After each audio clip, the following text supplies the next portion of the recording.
Hi everybody. This video is going to serve two purposes.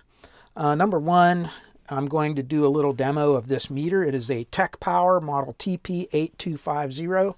It's a really nice little meter. I want to demonstrate it because I actually have a second one of these that I'm going to send to my cousin, and I'm going to have him use it. And I just kind of want to go over it here on the video so he can see what it's like and kind of see what he thinks of it after he gets it. But anyway, that's number one. But number two, the reason that I'm going to do this video, and I'm going to try to keep this not a real long video, is I want to try out my new computer. I just built another computer for the desk. My old one was over 8 years old, and it was still working good, but it was getting to the point where I think it was holding me back a little bit. I think new ones can go a little bit faster and do things a little more efficiently. I know that I tried an old video that I rendered and posted a long time ago. It's up on my site. I remember when I originally processed that video on the old computer several years ago, it took me a little over 20 minutes to process. I reprocessed that same video the same way on the new computer with the new version of software and everything, and it took me from 20 some minutes down to under 4 minutes. So yeah, I guess it was time to replace my computer. I'm not a huge computer buff. I mean, I know about them, I've worked with them, I have quite a history, and that's really the video that I'm working on right now. It's a very long video. It's taking me an enormous amount of time, and it's really not so much about the computer, but it's about another subject that's I think is even more interesting. So I'll save that for later. Let's get to this. Now, there's always been a subject of debate, analog versus digital meters, and with the modern DMM out there, why do you even bother with one of these? And you know what? That's a debate that'll go on forever, and no amount of argument for or against it is going to really convince anybody one way or the other. But for me personally, I've always loved these meters. When I started into electronics, digital meters were not really common. They were very expensive. They were limited in their accuracy and so forth. You know, the little 3-digit or 4-digit meters. They just weren't common compared to these. Now on the left and the right here are my two favorites, and they're the Simpson 260, and this is my all-time favorite, the triplet model 630, and there were multiple versions of both of these meters.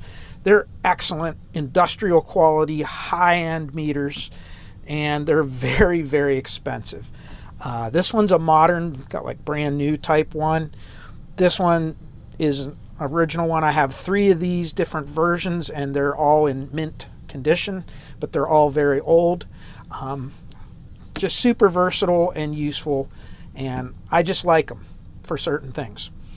But we're really going to talk about this one in the middle, because what if you want to have an analog meter, but you don't really want to spend big bucks, and you want to have one that's versatile, that does a lot of things.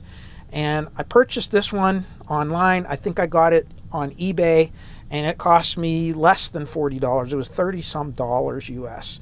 And I was so impressed with it that I bought a second one to share with my cousin, who's also into electronics and kind of was my mentor, and I still look up to him to this day, and thought it would be cool for him to have to play around with. So let's look at it. Now, first of all, I would say this meter is more of a home use kind of benchtop type meter. It's not industrial. It does have a category rating, if you can believe it or not. It's a Cat 3, max 600 volts, but I don't know that I would really trust that rating. Again, it's a 30-some dollar meter. Take it for what it is. You can see maximum scale on it is only 500 volts for DC, and 500 for AC.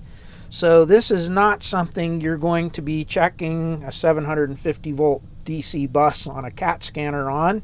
You're not probably going to want to put it on your 480 volt mains bus, in a power box. You're probably not going to want to test the B+ voltage on your Ampeg SVC or SVT base amp. None of those things are going to be really nice with this meter. But you can use it for radio repair and for, solid state stereo and all that, tuner alignment. We'll get more into that here in a minute. And it does have some very unique features that not all analog meters have. And that's what makes me like this so much. Okay, let's start with the DC volts mode. It can read from a 100 millivolt mode, or full scale range, up to 500 volt full scale range. When I say full scale, that means when the meter pointer, the needle, is all the way to the right, the maximum voltage it can read is 500 volts. And when it's on this setting, the maximum voltage it can read is 100 millivolts. But if you look underneath it, it also says 50 microamps. And it actually serves also as the 50 microamp scale for reading current. And it just so happens that the 100 millivolt scale will actually use 50 microamps of current, or dissipate 50 microamps, or require 50 microamps in order to get that 100 millivolt scale. So it's pretty cool that they used this setting for dual purposes, and you don't even have to move the probes of the meter like you would, for instance, on a digital meter where you actually have to read current, you actually have to move the probe, into here and here. Okay, there are a few digital meters that you don't have to move the probe, but they usually just have a very low current, range. But anyway, it has 1, 2, 3, 4, 5, 6 ranges of DC volts. And like I said, you could check a tube amplifier with this as long as the B plus doesn't go above 500 volts. But most of the bigger, like the 6L6 and 6550, output amplifiers, they're going to have a B plus voltage of about 450 volts, which is fine. That's within the range of this. But when the unit's not loaded, before the tubes warm up, a lot of times the B plus will shoot way up above that. It'll be up, 550 volts, upwards almost of 600 sometimes. And of course you'll exceed the meter. So not really good for big vacuum tube power amp circuits and things. But it will read up to 500 volts. It'll also do AC voltage, and you can see there's only 3 ranges. It's not super sensitive on the AC volt setting. It'll have a 25 volt full scale, 250 volt, and 500 volt. And really all you need for just checking AC voltage, if you want to check a transformer or something like that, the output or something, as long as it doesn't exceed that 500 volts RMS, you'll be okay. And that's RMS voltage, by the way. All these analog meters, they tend to, since the damping of the meter movement, they actually read your AC voltage as RMS. Now, it also will have, some of them will have a scale on them where you can actually read the peak voltage also. I don't see that on this one, but again, some of them will have that as well. Now, going down to ohms mode, this, I believe, only uses 2 batteries. Let's look real quick. Yes, this one only uses 2 batteries. It just uses the 2 double A's. You can see there's a space here for a 9-volt battery because this same meter case is used on other models. And some of those other meters, the other models of these, will use also a 9-volt battery. This is really good for checking high resistances because it will actually use 9 volts in the ohms range for the high ohms range, and that's a little bit easier to break down some bigger resistances. But on this one, everything is done with 3 volts. In case you want to see how simple this thing is, this is all there is to this stupid little meter. And you can see they kind of, a little bit how you doing here. They don't put any insulation, so this could move over here and short like it almost did there. But again, it works. Now once again, in the resistance range, you only have 3 ranges. You have 100K times 1K and times 10. And that might make you think that this thing can't really do a very good job of reading low resistances. But again, this thing has some other tricks up its sleeve that we're going to get into here in a minute. So looking at some resistors here, hold on. Okay, to test resistance, of course, you have to zero the meter for each range. And yeah, that's a thing on these. If you're going to use analog meters, you have to kind of get used to doing this. So what we're going to do is we're going to short the leads together. And you can see it's not zeroed, so you want to zero this. And yeah, I left the original batteries that came with it in there. When they go bad, I'll replace them. But if you want to give it a little extra reliability, you can get the ever-ready lithium AA batteries, and they last like forever in these meters. Okay, so we're on the times 10 scale. We're properly zeroed. We have 10 ohms selected. And you can see right there's 10 ohms. And we can see the meter is just a little bit off of 10 ohms. It's reading just a little above 10 ohms. And part of that is for the meter leads themselves, because the meter leads actually add some resistance to it. Okay, so it's probably pretty close. And if I go to 20 ohms, 30, 40, 50, and the further you get to the middle of the scale, the more accurate the meter gets. That's another thing, is these analog meters are always more accurate when they're in the middle of the scale. And if I go to 1500, you're not even seeing what I'm doing here. Okay, and 2000. And there, 2000, it's almost right on. So it's kind of a little bit, it's pretty close, but not perfect. If I go to times 1000, so I should be right at 2, and you can see it's, I got to re-zero the meter again. See how it's off? So now we have to zero our meter. The more accurate you get this, the better. That's another thing, having this mirror on here, that helps you to see, kind of get rid of that parallax error from looking at the meter at an angle. Okay, so there's 2000 ohms, 3000 ohms. You have to wait because this is a damped movement, so it's kind of takes it a second to stabilize. 5000 ohms. And let's go to 10,000 ohms. And these switches on this decade box are starting to get dirty. That's another problem I found on this, that I need to clean this thing. 2,000 ohms, 3,000 ohms, 4,000 ohms, 5,000 ohms. Now here's the really interesting part.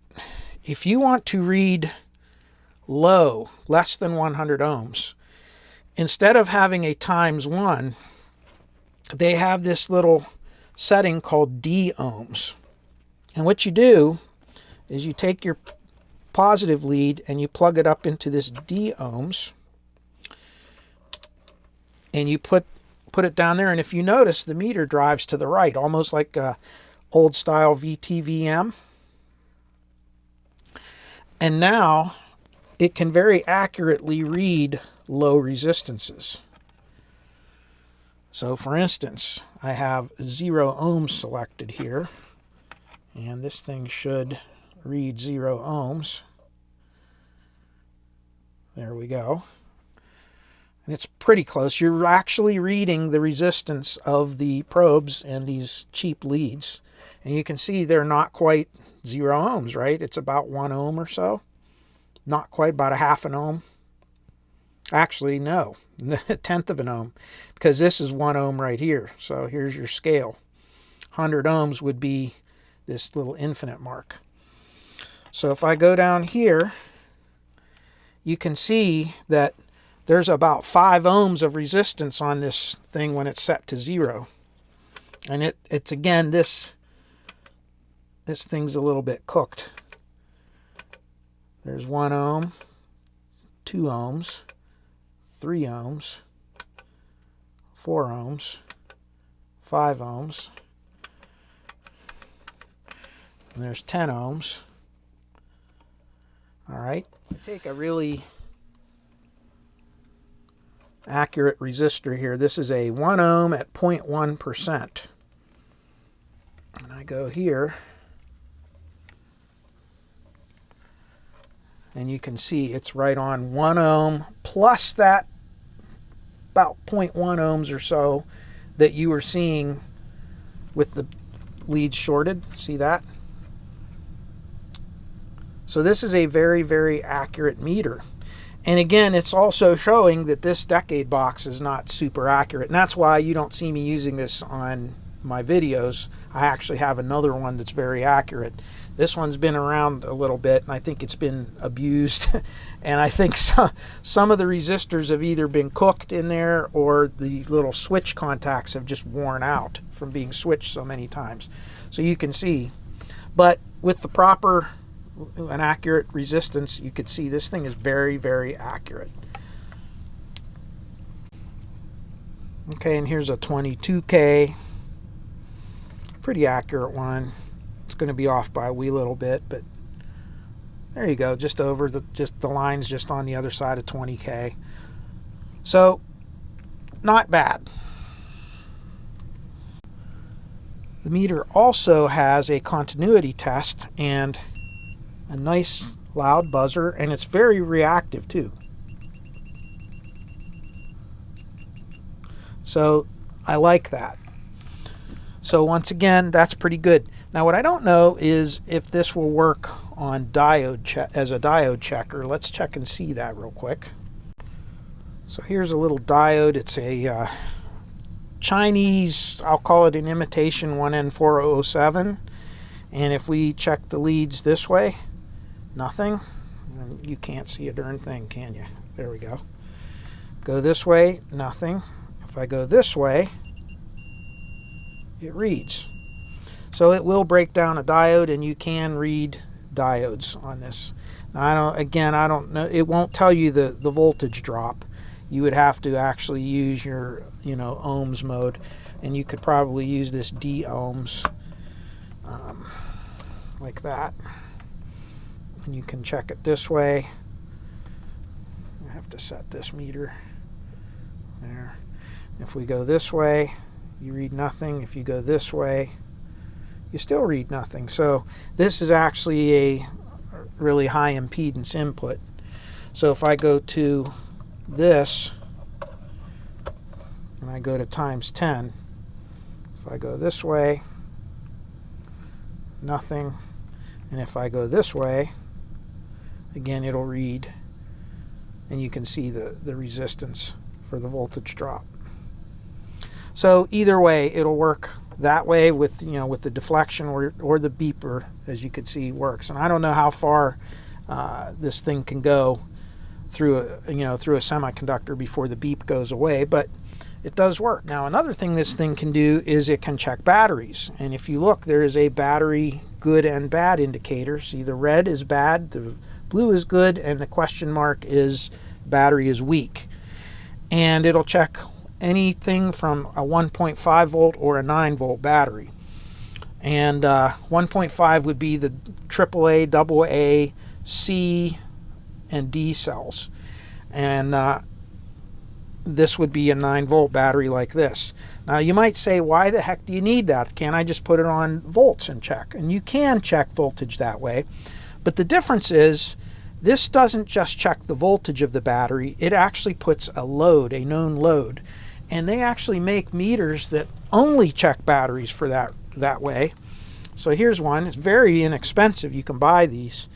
And if you notice, it actually will draw, it will tell you, like for instance, for AA batteries, AA, C, and D, it'll actually put a 150 milliamp load on the battery while it's testing it. So if it can provide 1.5 volts at 150 milliamps, it's a really good battery. If you draw that 150 milliamps, it will actually show a battery that's starting to go soft. It'll show it. So that's the difference between this. This actually has a load on it purposely. to test the battery under a small load. It's a cool feature to have. And if you check this, here's a 9-volt battery, and you can see this is a very good battery. It's in very good condition.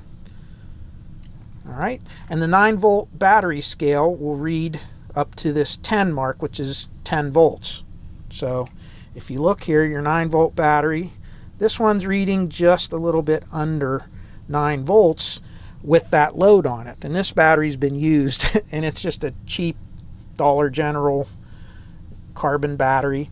But if you look at it in the 10-volt scale, you can see it reads 9.2 volts. See that? But when you put it on the battery check mode, it reads about 8.5 volts, which is the truth. Okay, so that's what a battery test mode does. By the way, I found this box. I have 2 of these lithium batteries left. We can check them. And I'm going to put those in here and get rid of those carbon cells so they don't leak from sitting around. And you can see that battery pegs the meter even in battery mode, because these lithium batteries are amazing. These things last and last. I put these in my fluke meters at work, and they go literally for years. And we use our meters on, almost every day, not quite. We use them a lot.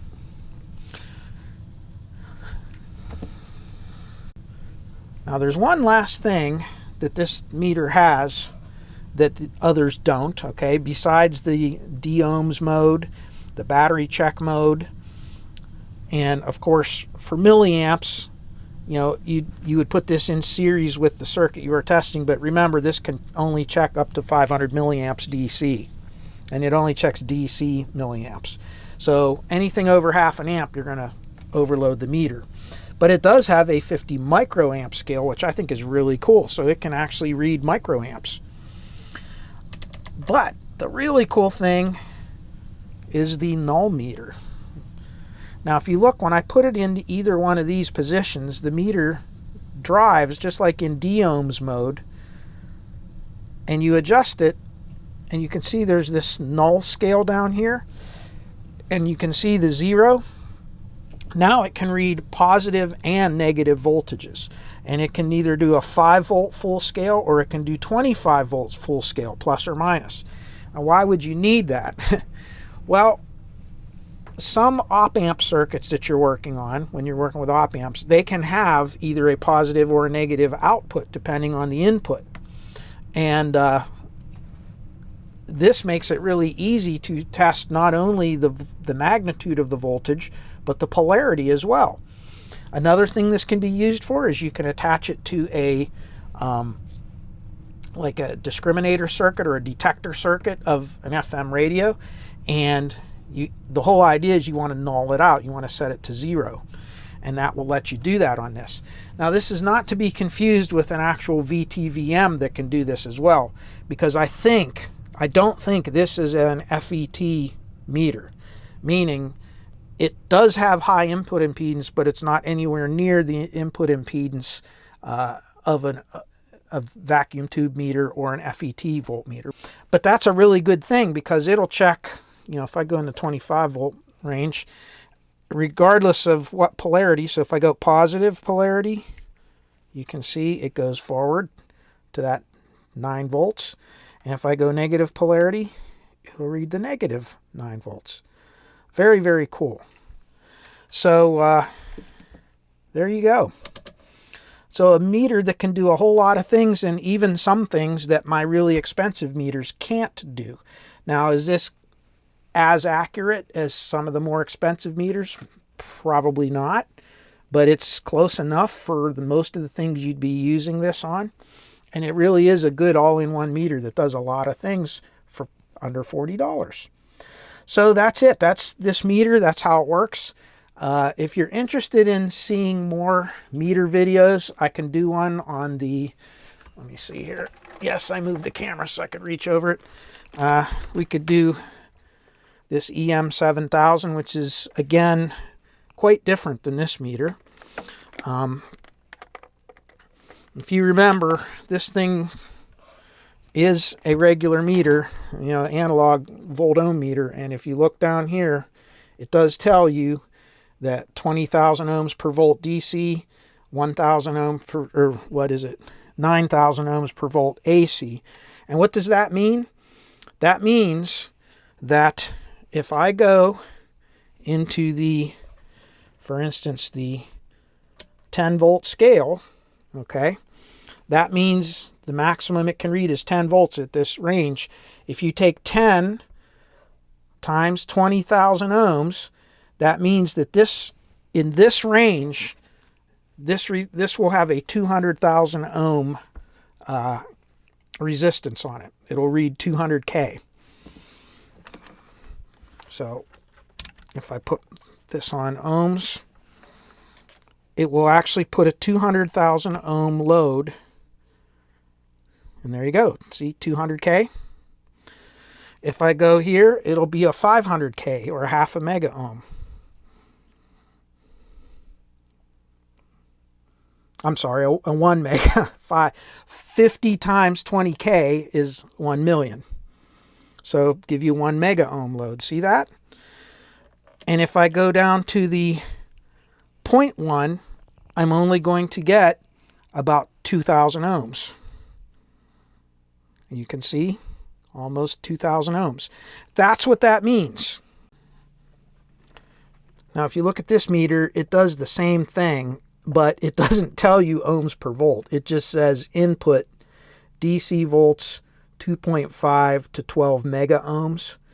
And remember, this was 2K up to about 10 mega ohms, because if you take 500 times 20,000, that's 10 million. So the scale is a little bit different. But even though this is an FET input meter, the voltmeter range still works the same way as a regular volt. All right, that's it for this meter. And I'm going to take this and see how my video editing works with my new computer and software. And we'll post it up and let me know. Hopefully it looks the same as it always did or better, but I don't think it's going to change the video quality or anything. It's just going to change how fast I can edit a video and produce it. So until then, I wish you all peace, joy, happiness, and good health in your lives. And again, you can get this meter on eBay, on AliExpress. I did not see this meter on Amazon. They do have the model 8251, but it's completely different. It doesn't have null mode. It doesn't have D-ohms mode, I don't think, but it does have a backlight. It's a little bit sturdier build quality than this one, but not all the same features. So there you have it. Take care, everybody. We'll see you soon. The big computer build video and whatever else it's about, I'll tell you then. Hopefully that'll be up in the next couple of weeks, but it's taking me forever. Stay well, everybody. Bye-bye.